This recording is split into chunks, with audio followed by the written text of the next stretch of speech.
It's been 3 years since Google has been trying to redefine the Android experience by using their own hardware, but has hardly seen any success when compared to the current market leaders. Looking at these new details of the Pixel 3 lineup, I don't think this year will be any different.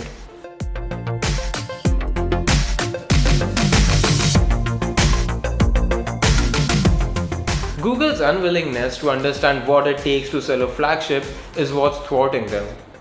They can't demand flagship prices for just the software and camera experience. The Pixel 3 is supposed to have 4 GB of RAM. Fundamentally, that amount of memory is not enough for Android, and even the Pixel 2 did suffer from multitasking issues. Also, there's going to be a single camera on the back. While it will be the best in business for normal shooting in auto mode, the consumers expect a lot more these days. Google also made a big fuss about how they can create great portrait mode photos by just using a single sensor.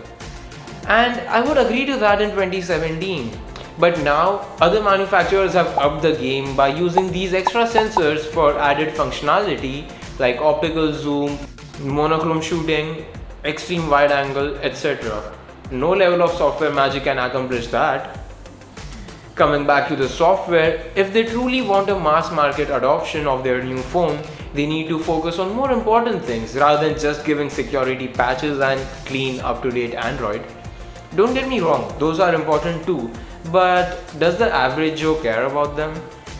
Need I also remind you of all the display issues that plagued the Pixel 2 XL, along with dysfunctional earpieces and subpar quality of the back panel?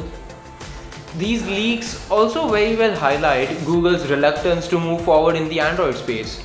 Software optimizations, AI and algorithms are cool, but raw power is something that Android will always need. Google wants Pixel to be the iPhone of Android by selling you the Pixel experience.